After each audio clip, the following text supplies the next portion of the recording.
National League East preview. How do the Marlins stack up? I'm going to tell you on today's Locked on Marlins.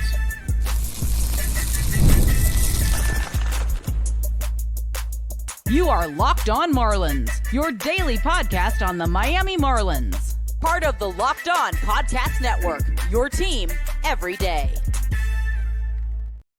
Welcome into Locked on Marlins. I'm your host, Jeremiah Geiger. Hit me up over on X at Jeremiah Geiger2. And thank you for making Locked on Marlins your first listen of the day, part of the Locked on Podcast Network. Today's episode is brought to you by FanDuel. Right now, new FanDuel customers can get $150 in bonus bets if your first $5 bet wins. Download the app or head to FanDuel.com to get started. On today's show, I'm going to be looking at the Marlins stacking up with the other teams in the National League East. Is it even possible with the amount of great teams that are in our division? There is somewhat hope for the future, I guess. Maybe we'll take a look at that. And the transaction alert, Peter Bendix going out and signing Janson Junk. What a name. What does he bring to the table? Marlins signed him to a minor league contract. And I'm going to talk to you about Jesus Sanchez, familiar face, but what can he do in 2025 to improve? That's all coming up on today's episode. National League East is one of the most loaded divisions in all of baseball. There is no doubt about that. The Phillies, the Mets, the Braves, the Nationals are an up-and-coming team. Where do the Marlins fit in? Are they destined to be in the cellar for all of this season, all of next season? Is there hope for the future? I look at the National League East, and I see a common thread across all four other teams. And that is they have bona fide stars. Players whose profiles do not match any players that the Marlins currently have at the big league roster. It's just not there. You can't compete with Ronald Acuna Jr., Ozzie Albies, Austin Riley, Michael Harris II on a day-to-day basis. You just can't do it. The Braves lineup is that good. The Mets going out and signing Juan Soto to add to an already loaded lineup with Francisco Lindor, who had a case to be MVP last year. So now you have another superstar paired with another superstar. They're spending crazy money. Remember, not too long ago, just a couple years ago, the Marlins made the playoffs and the Mets didn't. The Marlins finished ahead in the standings and the Mets didn't. Look at the trajectories of these teams right now. It's sad. It's completely different stratospheres that these teams are on. Completely different planets. The Mets and the Marlins. The Phillies. The Phillies are in their window, man. The Phillies can go out and win a World Series. Their core is still intact. It's aging, but it's intact. Bryce Harper, JT Realmuto, Kyle Schwarber, Trey Turner. These guys are all-stars. They're MVPs, Silver Sluggers, superstars in the National League East. Who do the Marlins have? Right now, Connor Norby, Xavier Edwards, good players, but they're not superstars. They're not on that level. Do I have high hopes for Xavier Edwards? Absolutely. 100% I think Xavier Edwards could be an all-star. I think Connor Norby could be a very, very good, above average, everyday player. But to look at our division, to look at the National League East and try to compare these teams in terms of talent, it's just not feasible to see a path for the Marlins to compete this season. And until proven otherwise, I don't see a path for them to truly compete with the big dogs in 2026 either. And that scares me. That's frustrating as a Marlins fan. What do these teams have? How do they operate to where I can sit here and tell you I don't see hope for this team winning the division, which they've never done in their in their entire history. Until when? Until 2027, 2028, 3 years, 4 years down the road. And the reason we say this is because, well, the team will look so much different. Maybe there'll be a prospect or two that develops into a superstar. The draft goes really well, but you need to spend money also.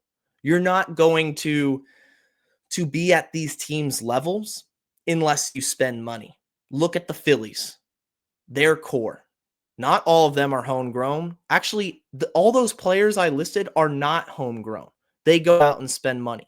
The Mets go out and spend money. The difference with those teams and the Marlins just won't. And then you look at the Braves. The Braves they are one team I can confidently say the Marlins can learn from their handbook, from their strategies, extending young talent. Ronald Acuna Jr., homegrown. Michael Harris II, homegrown. Extended. Team-friendly extensions to Ozzie Albies and Austin Riley. Top to bottom, they do it so well. I haven't even talked about the Nationals. The Washington Nationals, James Wood, another superstar profile. Dylan Cruz, CJ Abrams, Luis Garcia, 24 years old. These guys are young. They're here to stay in the division, at least for a few more years. And I had to take a sip of water there.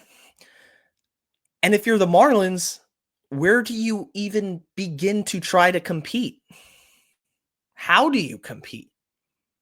Do we want to be the bottom of the barrel, the cellar dwellers for the next 2 to 3 years just because, hey, we're rebuilding and hope it hits? What is going to set you above and beyond? I firmly believe that if this rebuild is to work, it has to be supplemented by some type of spending. You have to spend something. You don't think the Phillies and Braves and Mets and even the Nationals have player development systems in place that work for them? You don't think they have the analytics department that Peter Bendix and the Marlins have been focusing on so much? Of course they do. Every single team does. So what's going to set you apart? You have to hit on the draft. You have to hit on international free agencies. For goodness sake, you're located in Miami. Utilize the Dominican Republic to the best you can. Utilize the Latin American countries to the best you can. Much like the Dodgers utilize Japan so well, try to gain as much influence in the international free agency class every single year. I'm really hopeful that Andrew Salas develops, but right now, going on this rant about this team, there's just so much work to be done to get to that level. There is so much work.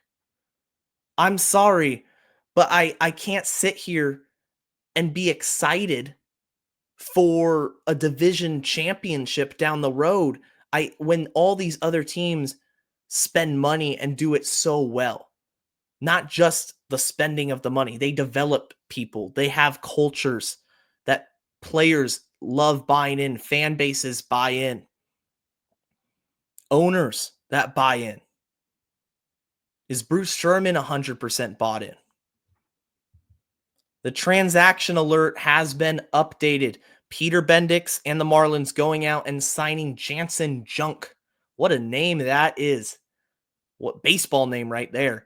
I'm going to tell you about Janson Junk and possibly other transactions, lack of transactions up to this date. I'm going to focus on that and what the Marlins need to do coming up after this break. When the game tips off, the NBA action is just getting started, and there's no better place to get in on it than FanDuel, America's #1 sportsbook. With FanDuel, you can place live bets throughout the game, so even if you miss the opening tip-off or want to bet on a fourth quarter comeback, you can stay in the action. And if you're looking for a bigger payout, you can even combine your live bets into a same-game parlay. FanDuel's live betting feature keeps every moment of the game exciting. Whether you're backing your team for a late game rally or picking a player to hit a clutch three, you will never feel like you missed your chance. Plus, the app is easy to use, and when you win, you get paid instantly.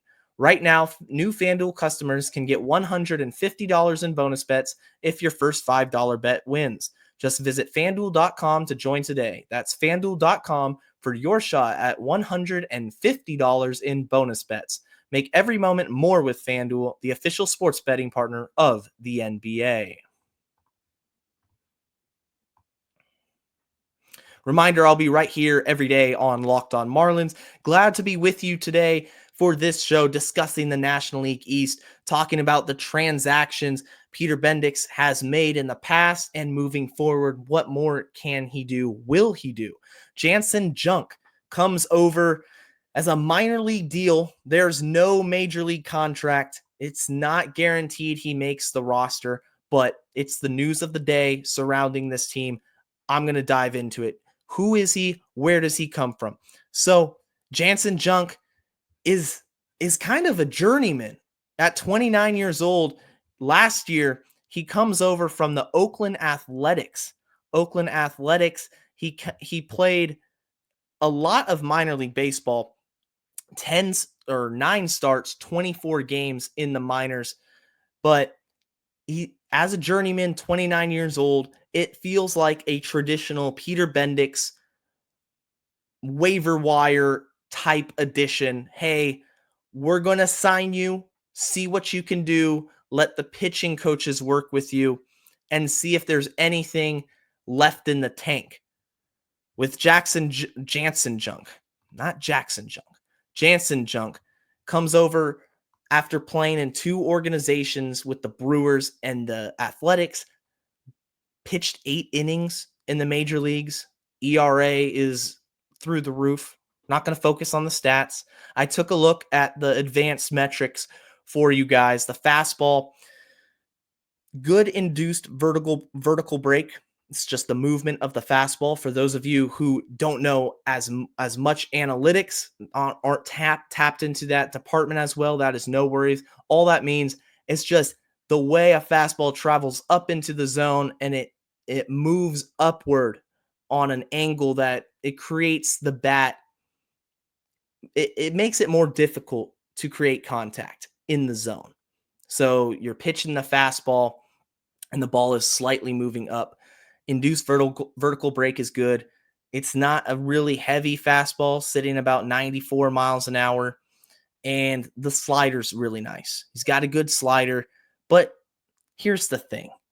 With the Marlins, this is what I've noticed a trend of them doing, and Peter Bendix and the front office focusing on. Looking at pitchers, relief pitchers in specifically, looking at the stuff and trying to create a project with them and hoping it hits. And that's a decent way of doing things to an extent. Every team will do this. But when it's the only transactions you're making and banking on throughout a season or an off season is focusing on projects, there's no way you're going to get to the level of the Mets, Braves, and Phillies. It takes so much more than that. The Marlins, yeah, they're in a rebuild right now, and I understand it, and it's frustrating as a podcaster and a fan, but the Marlins need a starter. They need an innings eater. Janson Junk profiles as a guy who they bring in to do 2 roles. He can spot start, and he can be a relief pitcher. Oh, that's great. He has starters experience. Let's bring him in on a minor league deal as cheap as possible, see what we can do, and if we need him to start, then we call him up and he can start. It reminds me a lot of Valente Bayozo from last year. Where is the experience? Where is the money being spent to bring in a veteran starting arm who I said they should have done last year? They should have signed somebody last year. They should sign somebody this year. Janson Junk might be the answer. Again, He's a project. He hasn't had success in the major leagues. He's bounced around a little bit, but they like the slider. The fastball has good IVB, induced vertical break. And they say, hey, okay, he has some starters experience. That's easy. AAA, let him pitch if he doesn't come out of big league camp. That's my theory on it, is they look at Junk as a guy who can come in and give you innings, which is what I've been saying, but I wanted a more productive, if not flashy, signing. At least spend some money on a guy, on a pitcher. Jose Quintana, Andrew Heaney. Butchering these names right now. But an experienced starter who can come in and just slide right into the rotation and eliminate those question marks and give you depth, give you innings, and you could even trade him at the deadline. I feel like this is truly the safest, cheapest, most least active way you could get somebody in who I really realistically could see making starts for the Marlins. And that is no disrespect to Janson Junk. Okay. He works hard, I'm sure. He's battled out a career in professional baseball. But for the Marlins front office, come on. This isn't what the fans want or need. We got to stop living on the edges here and making these fringe moves as being the only moves you make. It worked with Otto Lopez. Gold glove level defense. It's great coming off the waiver wire. But another minor league deal to Janson Junk, who really it hasn't worked out for him. But hey, he has starters experience. That's where I think the Marlins have to try to move away from. Sign somebody else. Sign somebody proven who can give you 150 innings in the major leagues. Are you just going to run out the players who nobody else really wants all season long? Are you going to spend any money? You said you had money. You were going to spend it. So what are we going to spend it on, Peter? What are we going to spend it on, Bruce? Moving forward, will they sign a starter? Maybe I'm completely wrong. Maybe they will. But again, I told you in a previous episode, I said, I'm going to be cautious of believing anything when it comes to the Marlins signing players. Veteran starters. That was the article from the Miami Herald.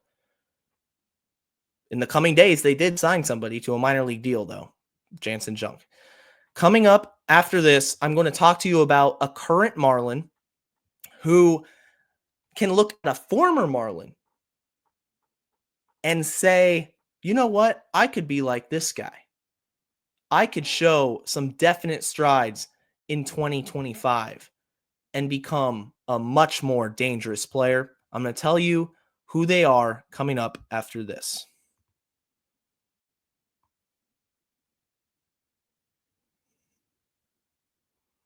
Listen to Locked On Marlins wherever you get your podcasts, Apple, Spotify, every podcast platform out there. And of course, if you're watching on YouTube, leave a like, leave a comment.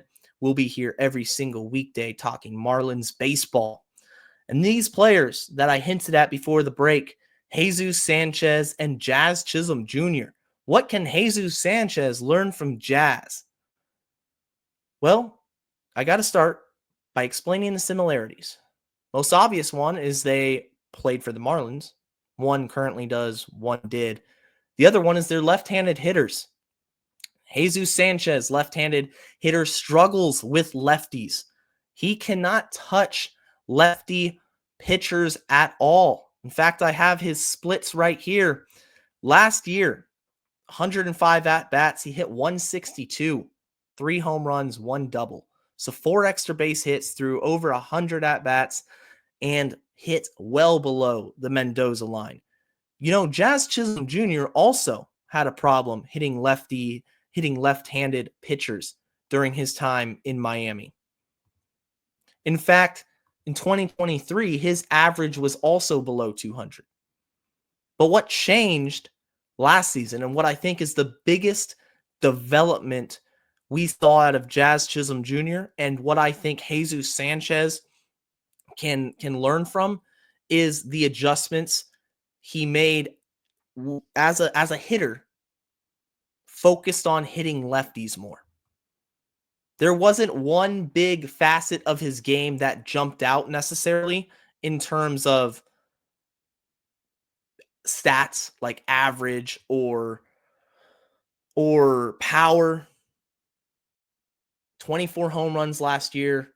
He didn't go off the map with 35 bombs and suddenly drove in 115 runs and was this superstar at the plate. But what he did do was hit lefties. Last year he hit 249. He had 6 bombs, 6 doubles, 28 RBIs, walked 17 times, and this is 189 at-bats. So in a sample size larger to Jesus Sanchez last year against lefties, Jazz Chisholm hit about 90 points better in batting average. Now, Jazz could not hit lefties early in his tenure with the Marlins. He could not hit them at all. In fact, Don Mattingly, former Marlins manager, routinely used to pinch hit Jazz against left-handed relievers. And I remember saying, Donnie, you got to let him hit the left-handers. How's he going to learn? How is Jazz going to develop into a true face of the franchise and a true star that I believed he could be if he never got an opportunity to hit when it matters against tough pitchers? We all knew he struggled with lefties, but there was something that clicked where you look at last year and the offseason he had from 23 to 24, where he became more comfortable. He became a threat. He wasn't a pushover. Yeah, he wasn't hitting 300. Yes, his splits against righties were still better. He had better power, but the average wasn't too far off, about 250 to 260 against righties. So he's hitting 249. I'm going to call it 250 against left-handers. That's not bad for a player that routinely would hit under 200 and struggled with the breaking balls away and would continue to strike out. It sounds a lot like Jesus Sanchez. I mean, picture it. It's the 8th inning.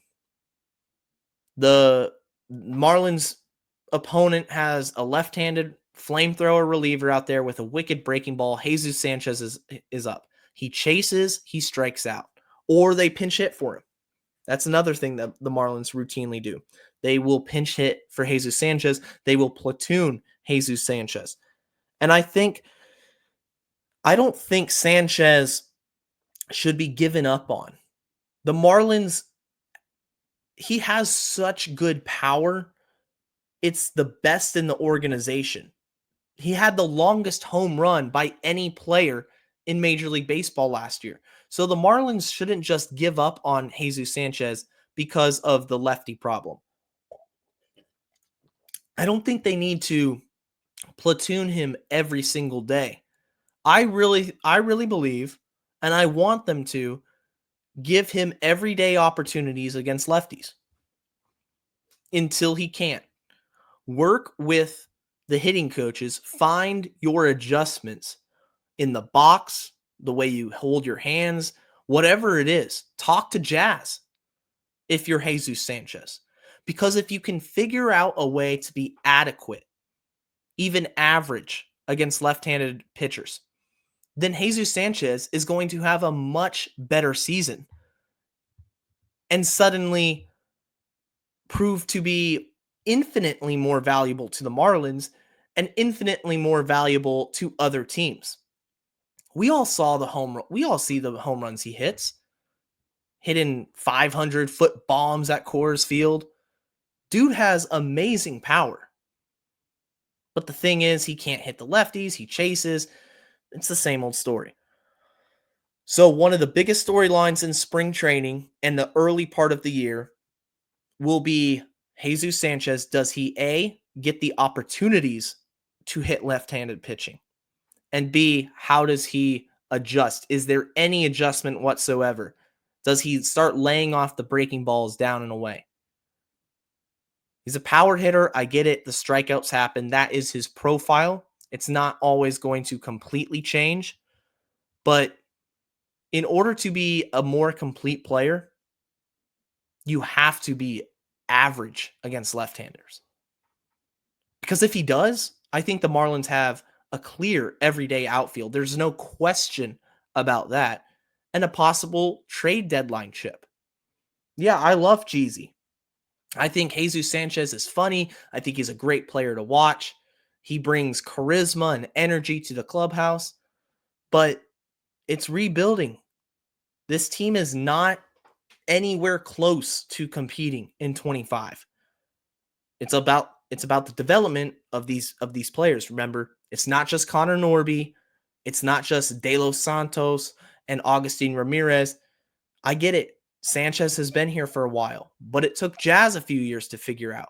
So maybe it could be the same case with Jesus Sanchez.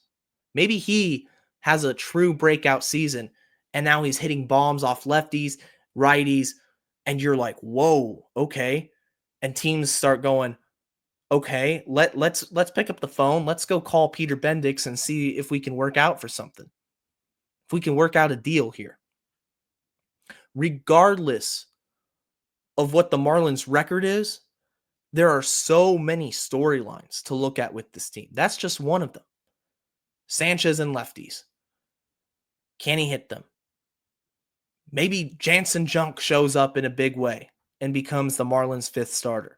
That fifth starter is fascinating. What will the Marlins do about that? Will the Marlins make any more transactions? Last segment I talked about, I want to see them sign better players. For lack of a better word, I want to see more proven free agents sign. I took a look at the free agent list of guys that are still available. And there's a ton.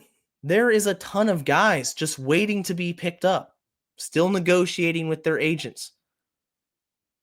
Miami is a stopgap for these players. Yeah, they're not going to sign a long-term deal here. But, for the organization, you can consider doing 1 or 2 year deals for players that bring leadership, players that bring competition, and production. Brendan Rodgers is still a free agent. Second baseman from the Rockies, former Gold Glove winner.